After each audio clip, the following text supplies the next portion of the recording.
Hi everybody, welcome back to my channel. My name is Jess and this is Wilson. You say hi? Say hi! So Wilson is 9 months old. If you're new to the channel, go ahead and subscribe, turn on notifications. Then you'll get a little bring whenever we post a video. As I speak today about childhood development, helping them be smart people, playing with your kid, if you have any thoughts, opinions, toys that you want to share, will you leave a comment for other moms and even for me?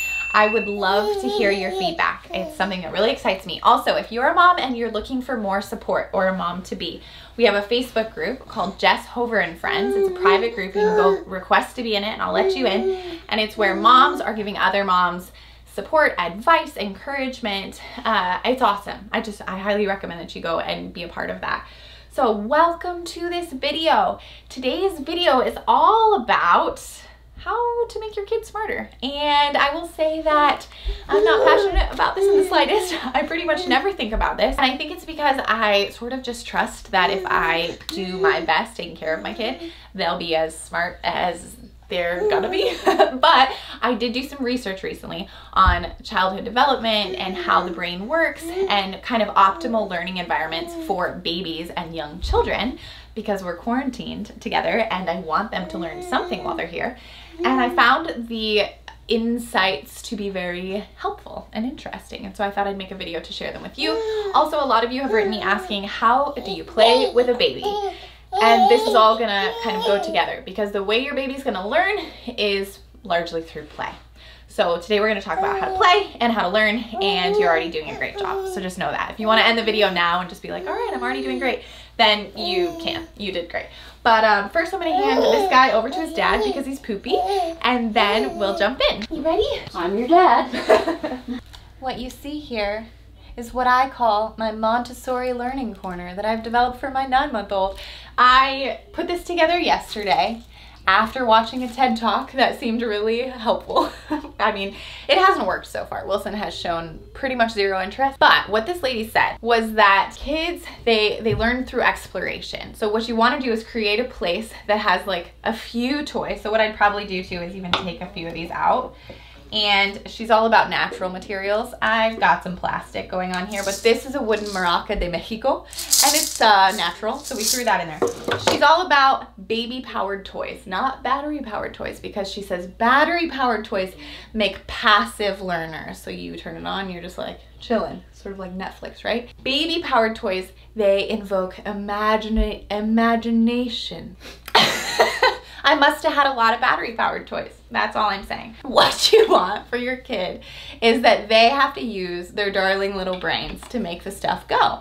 And you put it in a place where your kid can reach. So like I've dangled these darling little panda bears from KiwiCo down here, so that when Wilson looks up, which he hasn't yet, but when he does, he can pull them down himself. There was also this amazing little video clip that they put for a kid who just learned how to walk, and it was a water cooler on a low shelf, and the little kid toddled over there, grabbed a glass, filled the cup, and drank it. That's a miniature genius, and you can have one if you want. Low shelves, simplify. So you want to create an environment that's very simple. In the same way that like if you walked into your office or your house and it was totally cluttered, even if it was good stuff, it's an overwhelming experience. Or if you walk into a grocery store, cereal aisle, hundreds of amazing cereal, but you're overwhelmed because there's just too much. Similarly, your child experiences something like that. So when they go into their play space, what would be ideal is for you to have a few options. And then what that's gonna do is it's going to limit what they're choosing from, but then help invoke, you know, their imagination, and it will elongate their attention span. Yeah, they'll play with the toy longer, and that's really satisfying to watch as a parent. And actually the same goes for older kids. So yesterday we went through and cleaned out Eloise's toy chest, her little miniature kitchen. We switched around books on her bookshelf. And usually in this quarantine, every morning Eloise wakes up and immediately asks if she can watch a show. This morning, she woke up and only wanted to play. She looked around her room and saw the clean space and the toys that were right there in front of her, and books that she hadn't seen in a while. And she just played for a really long time, and it was so beautiful. So same thing with the baby. Simple. You want things that have different textures for your baby. So Baby's going to be learning how to grab things. Baby wants to feel different feelings. I mean, for Eloise, we put beans in a water bottle before. Rubbery straw, Wilson loves.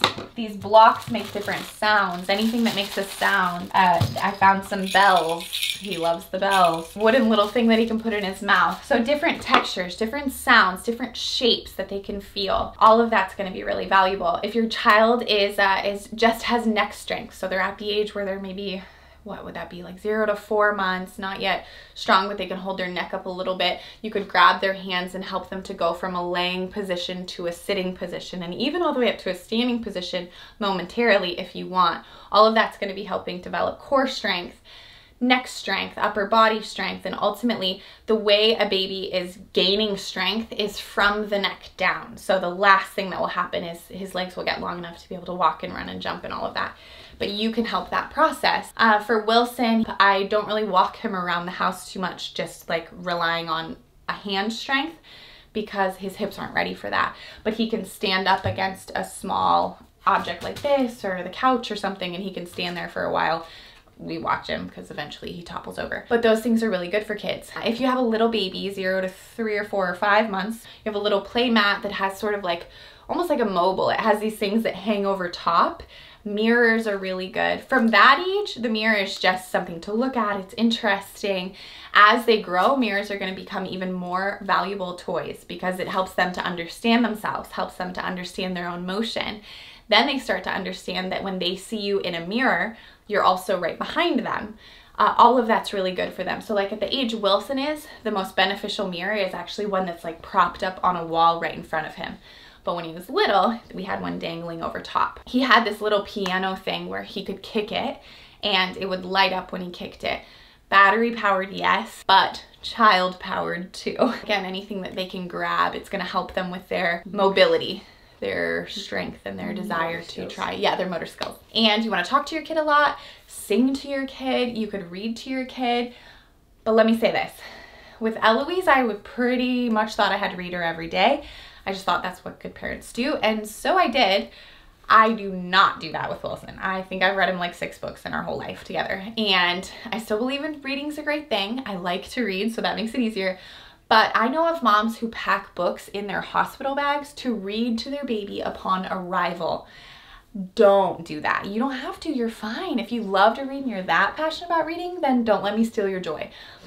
I would say bring donuts. I would say bring something that's just gonna bring you pleasure. There's this video, I saw the title for it, haven't watched it, I'm sure it's amazing, but it says how to grow your baby's brain from 0 to 3 months. If you wanna grow your baby's brain from 0 to 3 months, I'm convinced there's a way to do that, and it is this: keep your baby alive from 0 to 3 months. Love your little baby, feed your little baby, sleep and let the baby sleep. Try to sleep yourself because that'll help you keep the kid alive.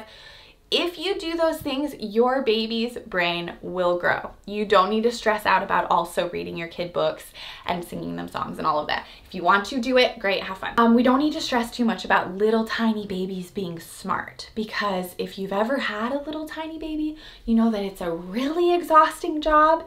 And that's enough of like a reality check to realize like, okay, we'll do the learning after 3 months. I sometimes carry him around the house and I'm like, a wall, a door, a leaf, a mother.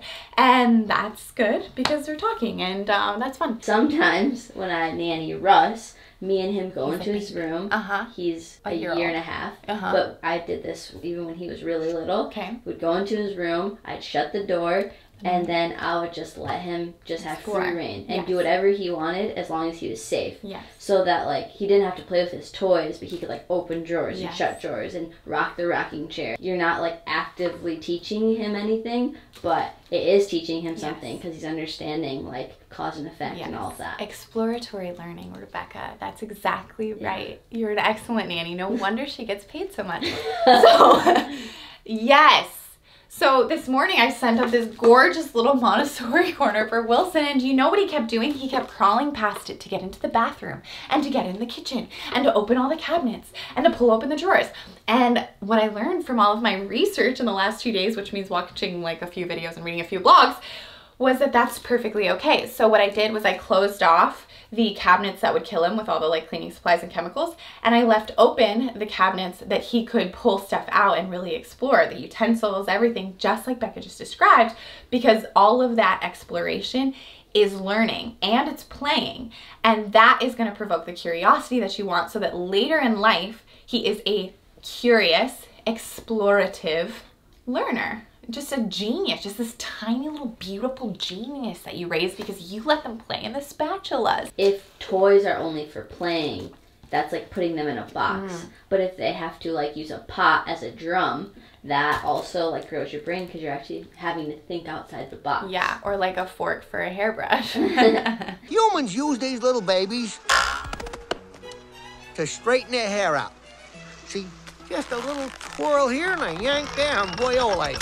So Eloise, she loves to draw, paint, color things, and now Wilson's been interested. He'll go and take a marker and try and put it on paper. It's awesome. So I never did that with Eloise, but you could actually try that with your kid. And I heard that what some people are doing with a little bit older kids is letting them play in the bathtub with a bunch of shaving cream and feel that texture. I guess a similar thing I do with Wilson, because he's so young and he puts everything in his mouth, is once he is fed, like at mealtime, I will put more stuff in his bowl and give him a spoon and just let him go crazy trying to put the spoon in his own mouth, play, put stuff in his hair, make noise, bang, bang, bang. It's a way of playing, learning, and for me, it's killing some time so that I can get something else done, which is beneficial. This toy here, I feel like maybe a little lazy. Yeah. So it's a cool toy. I'm not ungrateful for these toys that were given to us. It's just this one maybe doesn't line up with what we're talking about. Okay, this is a fantastic toy. Muévete. It's a Spanish-speaking maraca. It's a hilarious toy. He really likes it. Eloise really likes it. It is a little bit baby powered because you have to hit it. It's also a bit battery powered, which is going to teach him to be bilingual. I guess you don't want him to be a lazy bilingual person, so you just have to weigh the pros and cons of this. I like this toy. I'm just going to keep this toy. This one I also enjoy. It's a little car. I mean, the Montessori thing, or like the really cool moms, they wouldn't have something this cheesy. They have like wooden cars that like roll and they have like wooden blocks inside. I was given this and I wasn't given those. That's the difference. I don't really want to spend much money on baby toys. I feel like they grow out of it so quickly. So if this is something you're passionate about, get a few high quality toys. I think in general, less is more. So less toys, quality, so that it doesn't break apart and they choke and die. You're gonna have like 3 kids, then maybe you can invest in some nice toys. Yeah, but who in their right mind would have 3 kids? I might have 3 kids one day, we'll see. This toy is battery powered but has no batteries in it. And let me tell you, the imagination that it invokes. Eloise pretends to sing on this all the time. Wilson sucks on it. I think it's fine. Anyway, my point in all of this, you don't have to see all of my toys.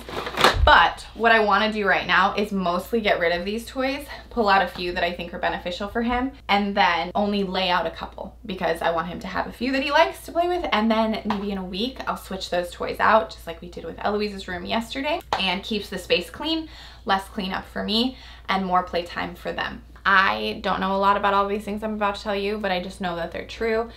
You can do like texture things. What people do is they fill like a bucket with rice and then they hide toys in the rice, and then the kids have to try to find dig the and toys. find it. Yeah. Yes, that would be older than Wilson because he would definitely put all the rice in his mouth. But for a slightly older child, you could be doing that. Would Russ do that? No. Still a little young, maybe like a 2-year-old. Yeah. Yeah. Sensory bins. Google those. They're amazing. I have never done them, but I know that they're cool. Putty, not for Wilson. Like bananas, because he can smush it in his hand. And even like leaving some of the peel on there and he peels off some. I do that with oranges as well. He likes some peel on so he can play with it. Food is really good because they can put it right into their mouth. There are subscription boxes that are trying to make your life easier when it comes to your child's play and their education.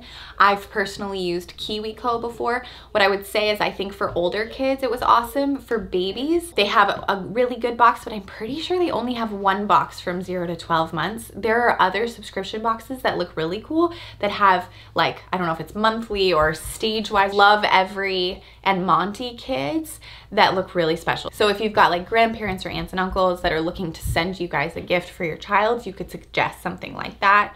Like I said, don't go broke buying toys for your kids. You can have fun with kitchen utensils. You can be really creative with stuff that you have in your house. But if this is something that you care a lot about, if it's a passion, if it's a priority when it comes to your budget, there are really cool options for you out there. One thing I'll say to kind of wrap this up is what I found as like a common theme was low shelves, basically, like things within your child's reach, that whether they're a baby or they're an older child like Eloise being 4 years old, something that they can go to and tend to themselves.